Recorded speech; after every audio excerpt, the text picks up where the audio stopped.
부활하신 주님의 은총이 성도님의 가정에 함께 하시기를 주님의 이름으로 축원을 드립니다. 좀 제가 사무실에서는 최현국 선생의 책을 읽고 있고 집에서는 이현주 목사님의 책을 읽고 있는데 두 분 다 70이 넘으신 분들입니다.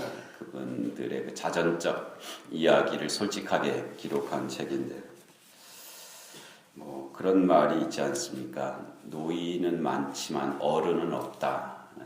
그런 말이 있는데 이 두 분은 정말 우리나라 이 시대의 귀한 어른들입니다. 그분들이 살아오신 이야기들을 아주 솔직하게 그렇게 쓴 책인데 이현주 목사님은 1944년생이신 지금 말씀드리는 것은 이제 이현주 목사님의 그 어머니에 관한 글인데요. 어머니에 대한 글인데 그분의 모친께서 30대 중반에 이제 남편이 폐결핵으로 돌아가셨습니다.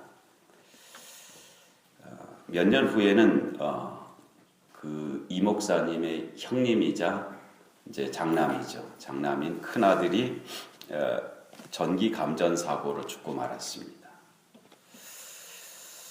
남편이 죽었을 때는 이 목사님의 기록에 한 3일을 우셨답니다. 3일을 통곡하시더니 그 곡소리가 멈추어졌었는데 아들이 죽고 나서는 석 달을 우시더랍니다.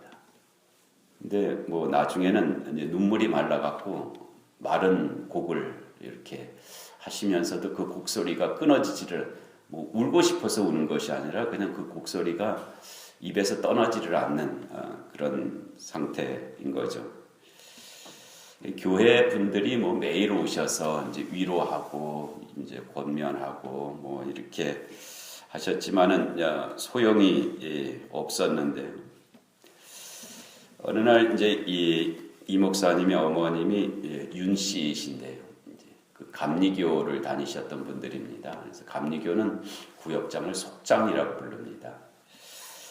그 가장 친하게 지내시던 한선화 속장님이 이제 그 한복을 곱게 입고 와서는 이렇게 말씀을 하셨답니다. 윤 속장, 당신 정말 이럴 거야?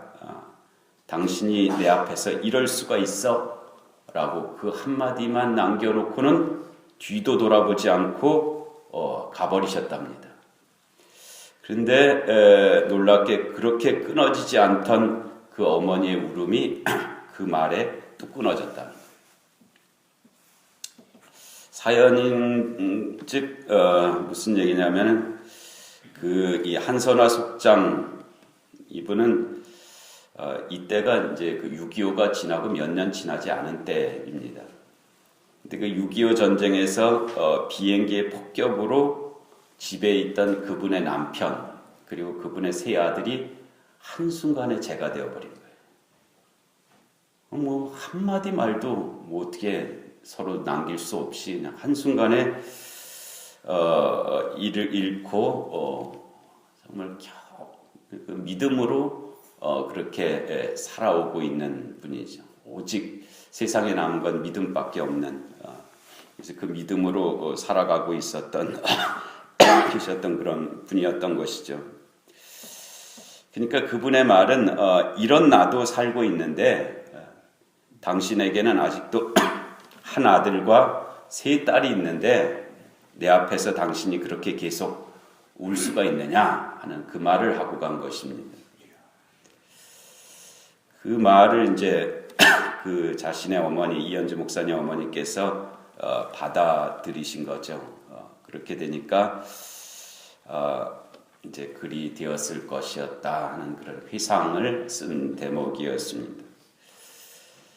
2주 전에 저희 집 큰아이가 입대를 하였습니다. 아이를 논산으로 데려다 주려고 이제 가는데 뭐 그 전서부터 몇몇 주변 분들이 그냥 가벼운 말로 뭐 이렇게 많이 울게 될 것이다. 누구도 울었다. 이런 말들을 했습니다. 그렇지만 저는 그렇게 될 수가 없을 것이다 라는 마음이 있었습니다. 그리고 실제로도 그러하였고요. 세월호로 자식을 잃은 부모들의 통곡이 끊어지지 않고 있는 이때에 자식을 군대에 보낸다고 우는 것은 그건 염치가 없는 짓이다라고 그런 생각이 있었기 때문입니다.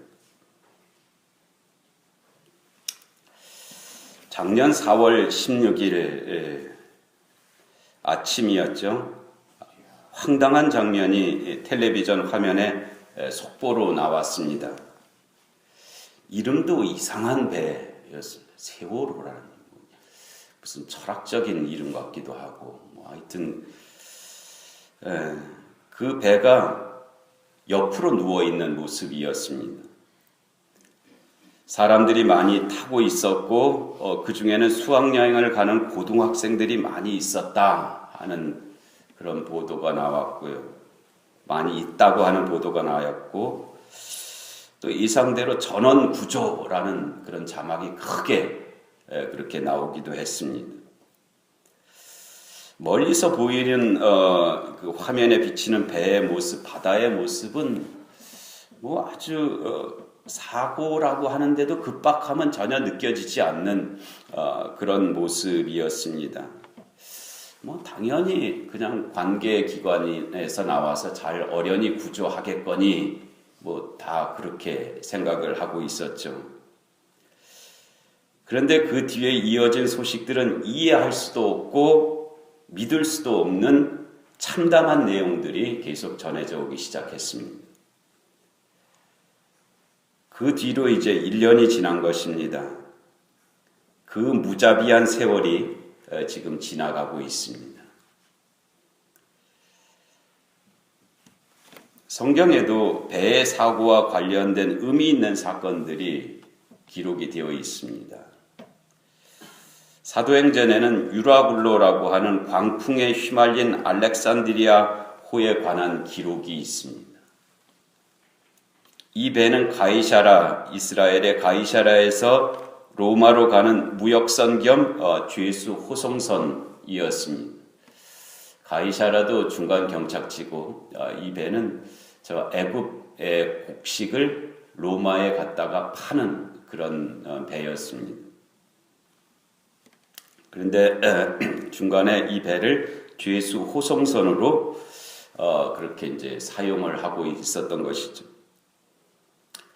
이 배에 사도 바울이 죄수의 몸으로 타고 있었습니다. 그런데 이 배가 그 유라굴로라고 하는 광풍과 급류로 인하여 배가 깨어지게 됩니다. 배는 깨어졌지만 그 배에 타고 있었던 276명은 안전하게 멜리데라고 하는 섬에 상륙하게 되었고요. 그리고 결국은 최종 목적지인 로마까지 가게 됩니다. 거기에 사도 바울이 있어서 이 사건을 통하여 하시고자 하는 하나님의 뜻이 계심을 증거하였고요. 그 배에 탄 사람들이 그 바울의 말을 받아들였기 때문에 이루어진 결과입니다. 이 사건으로 인하여 바울과 함께 하시는 하나님의 이야기가 로마와 각지로 전파되었을 것입니다. 사고는 있었지만 그 사고의 결과는 하나님이 뜻하신 대로 그렇게 이루어지게 되었던 것입니다. 누가복음 8장에도 갈릴리 호수를 예수님께서 제자들과 함께 배를 타고 건너가시는 이야기가 있습니다. 예수님은 피곤하셨든지 주무시고 계셨고요. 그런데 광풍이 호수로 내리침에 배에 물이 가득하게 되었다. 이렇게 되어 있습니다. 제자들이 예수님을 깨우며 주여 주여 우리가 죽겠나이다 했습니다. 그러면 이 제자들이 보통 사람이 아니고 그 갈릴리 호수에서 뼈가 굵은 사람들입니다. 이런 사건은 수없이 경험했을 사람들이고요. 또 그들 힘으로 얼마든지 그런 난관을 헤쳐나갔던 많은 기억들을 가지고 있었던 사람들인데 이번에는 좀 달랐던 것 같습니다. 얼마나 다급했든지 목수였던 예수님에게 주여 주여 우리가 죽겠나이다 하고 그렇게 부르짖을 정도로 그런 아주 급박한 상황이었습니다. 예수님께서 잠을 깨사 바람과 물결을 꾸짖으시니 이에 그쳐 잔잔하게 되었다 하고 복음서가 우리에게 전해주시고 있습니다. 이 사건을 통해서 이제 제자들에게 예수님이 누구신지를 볼 수 있게 해주셨죠. 이전에 경험하지 못했던 그 사건을 통해서 예수 그리스도를 볼 수 있는 눈을 제자들에게 열어주신 것입니다. 그리고 또 제자들의 마음속에 오랫도록 기억이 남았을 것입니다. 바람과 물결도 예수님의 말씀에 순종하는데 유독 순종하지 않는 것이 인간입니다. 아마 그런 기억들을 남겨준 그런 사건이었습니다. 또 하나의 사건은 이스라엘의 욥바항에서 지금의 스페인입니다. 다시스가. 이 다시스로 가는 배를 타고 가는 요나의 이야기입니다. 오늘 본문이 그 말씀인데요. 요나는 니느웨는 지금의 이라크 땅입니다. 이라크의 수도가 있는 그 정도가 아마 이 니느웨라고 하는 그 성이 있었을 것입니다.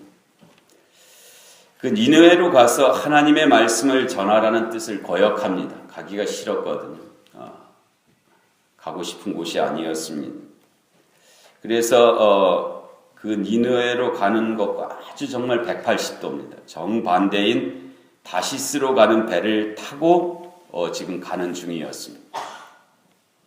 요나의 마음속에는 니느웨로 가기도 싫고 또 하나님은 육지의 하나님인 모양으로 이렇게 여겼던 모양입니다. 바다로 가면은 하나님이 나를 찾지 못할 것이다. 그런 생각도 있었던 것 같아요.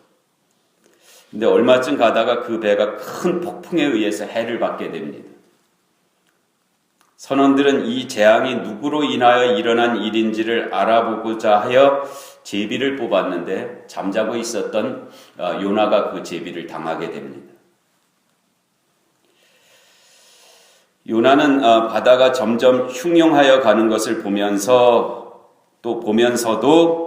이렇게 얘기를 합니다. 나를 들어 바다에 던지라.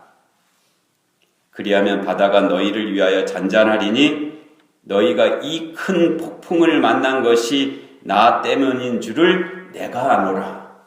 이것이 요나가 한 말입니다. 선원들은 요나의 말을 그렇게 듣기는 했지만은 그들은 힘을 다해서 어떻게든지 육지로 돌아가려고 애를 썼습니다. 그런데 되지를 않았죠. 그러자 요나의 말대로 요나를 들어서 바다에 던졌습니다.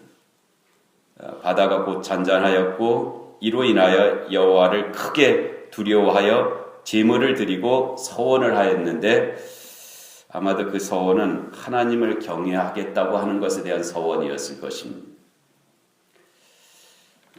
많은 해가 있었지만은 그러나 이 다시스로 가는 배에 탔던 모든 사람들이 가는 곳마다 그 하나님을 증거하였기 때문에 하나님께서 하시고자 하는 일들이 그 일들을 통해서 이루어진 것은 틀림이 없습니다. 여러분, 세월호는 우연한 사건이었을까요? 여기에 누가 감히 뭐라고 정확하게 단정해서 대답할 수 있는 사람 없습니다. 그러나 세월호가 우리에게 무엇을 남겼을까? 여기에는 책임 있는 대답들을 해야 됩니다.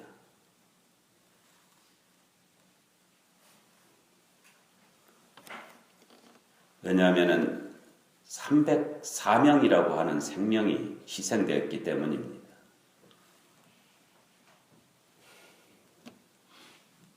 우리는 세월호 사건을 어떻게 바라보아야 하고 또 그 바라본 자들은 어떤 삶을 살아야 할까? 이것은 생각할 수 있는 사람, 또 거기다가 믿음을 가졌다고 하는 사람들에게 지어지는 마땅한 의무입니다.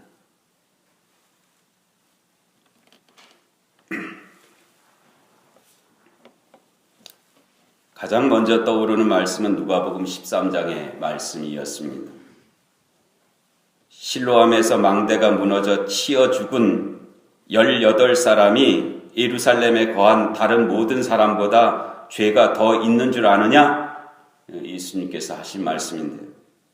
너희에게 이르노니 아니라. 너희도 회개하지 아니하면 다 이와 같이 망하리라 말씀하십니다. 예루살렘의 딸들아, 나를 위하여 울지 말고 너희와 너희 자녀를 위하여 울라 하신 말씀이죠. 세월호 사건이 이미 지나가 버린 1년 전의 일이죠. 또 나와는 상관없는 그런 사건이 아니라 우리 모두에게 경고하고 계시는 준엄한 계시적 사건임을 깨달아서 깊은 회개가 있어야 할 줄로 믿습니다. 그냥 하는 말씀이 결코 아닙니다. 인간은 참 둔하고 미련해서 결국은 당하고 나서야 합니다. 아무리 미리 얘기해도 그냥 설마 뭐 하면서 그러다가 결국은 자기 몸에 깊이 들어오고 나서야 그렇구나라고 그때서야 이제 깨닫게 됩니다. 그렇기 때문에 하나님의 은혜가 필요하죠. 이런 완악하고 강팍한 인간이 하나님의 말씀 앞에 먼저 순종할 수 있으면 은혜입니다. 다음으로는 로마서 12장 15절에 우는 자들과 함께 울라 하신 말씀이었습니다. 산상수훈에서도 긍휼히 여기는 자가 복이 있다라고 말씀을 하셨습니다. 고난 중에 있는 사람들이 때로는 자살을 합니다. 또 우리나라는 자살률 세계 1위 국가입니다. 노인들의 자살이 제일 많고요. 청소년들의 자살이 그 뒤를 따라가고 있습니다. 그런데 그 자살하는 분들을 어떻게 나중에 만날 수는 없겠지만은 여러 정황들을 가지고 심리학자들이 분석해 놓은 글에 의할 것 같으면은 그 고난 중에 있는 고통 때문에 자살하지 않는답니다. 물론 그것이 이유가 되기는 하지만 더 직접적인 자살의 이유는 위로하는 자가 없기 때문이라. 위로하는 자가 없기 때문에 자살을까지 그렇게 이르게 된다는 것입니다. 그래서 우는 자들과 함께 울라 하신 말씀은 크신 말씀. 긍휼히 여기는 자가 복이 있다 하신 말씀도 정말 무거운 말씀입니다. 해도 되고 하지 않아도 되는 그런 말씀이 아니라는 것이죠. 긍휼히 여긴다는 것은 나의 자리에서 상대방을 불쌍히 여기는 마음이 아닙니다.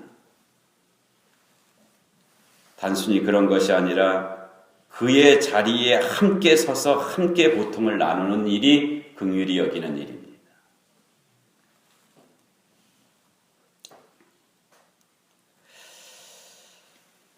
고난과 고통을 당한 자들과 함께 울고 긍휼히 여기는 사람들이 없지 않습니다. 이 시대에도 하나님께서 남겨둔 자들이 사실 많기는 참 많더라고요. 여기저기에 보면은 고난을 당하는 자들과 함께 고난을 당하는 자들이 참 많이 있습니다. 자원해서 그 고난에 기꺼이 참여하는 자들이 참 많이 있습니다. 그러나 반면에 강팍하고 완악한 사람들도 너무 많습니다.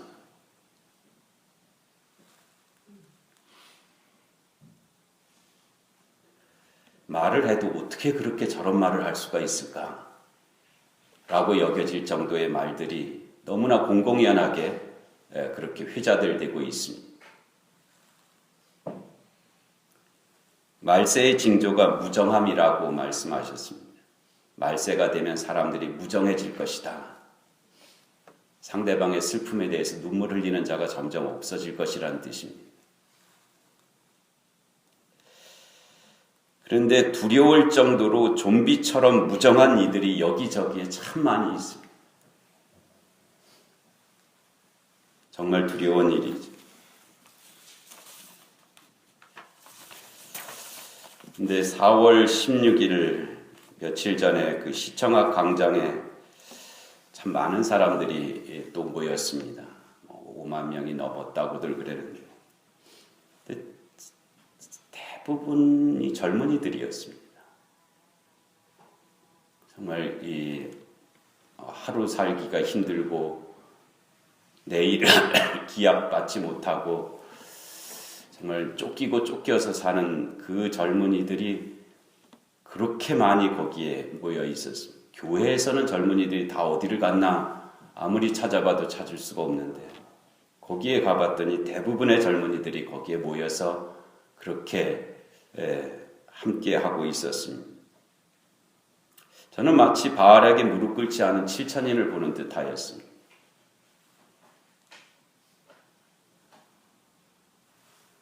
또 하나 이 사건을 통해서 말씀하시는 주님의 음성은 보라 세상 죄를 지고 가는 하나님의 어린 양이로다 하시는 말씀이었습니다. 그 304명 그분들의 죽음에 대속적 의미가 있다는 것입니다. 희생되신 분들이 자원하여 된 일은 결코 아니죠. 그것은 아닙니다. 또 그분들이 무슨 대속의 자격이 있다. 그것도 아닙니다. 그것도 아니죠. 그러나 그분들의 죽음에는 내가 그리고 우리가 당하여야 할 부분들이 있었다는 것입니다. 누군가는 탔었을 그 배에 그분들이 탄 것입니다. 그때도 뭐 그런 말들 많이 나왔잖아요. 누구가 예약을 하려고 그랬는데 어느 학교가 예약을 하려고 했는데 이미 만선이 돼갖고 예약이 안 돼서 그 배를 안 타게 되었다.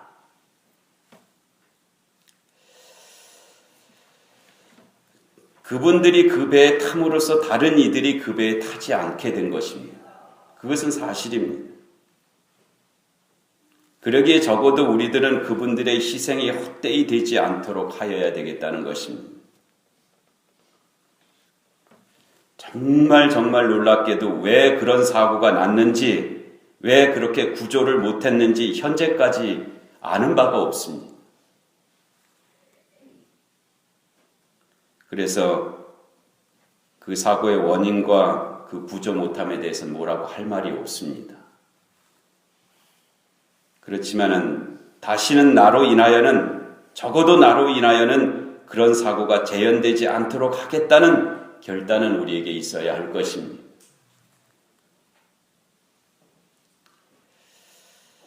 주님께서 우리를 위하여 십자가를 지셨음을 감사하고 찬양합니다. 그리고 주님의 보혈을 찾고 있죠. 찬송가에도 있고 우리의 기도 가운데도 있습니다. 근데 여러분, 주님이 주신 십자가, 주님이 흘리신 보혈, 그것만에 대한 감사와 찬양이라면 그것은 뭔가 좀 이상한 것입니다. 우리들도 어느 때 그 어느 타자를 위하여 십자가를 지고 피를 흘리겠다고 하는 고백의 다른 표현이어야 한다는 것입니다. 그렇지 않다면 그런 이기주의가 어디 있습니까?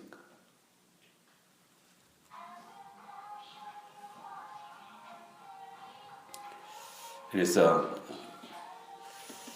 성경에 나오는 세 번의 그 사건들은 많은 희생이 거기에 있었지만 그로 말미암아 이루어진 일들이 거기에서 있었습니다. 그 일들을 통해서 이루시고자 하는 하나님의 뜻이 이루어진 그런 사건들이었습니다. 바울이 탔던 알렉산드리아호도 그렇고요. 예수님과 제자들이 탔던 그 갈릴리 호수의 그 배도 그러하였습니다. 또 요나가 탔던 이 다시스로 가는 이 배에서도 그와 같은 일들이 이루어졌습니다.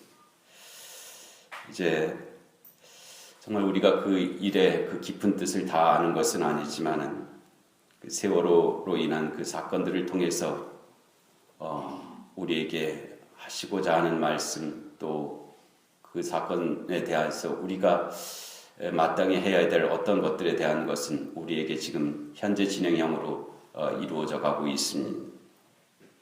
우리가 어떻게 해야 될까? 이 시대 믿는 자로서 어떻게 살아야 될 것인가 하는 것은 우리 신앙의 깊은 그런 부분이고 또 우리에게 주신 그런 사명인 줄로 압니다.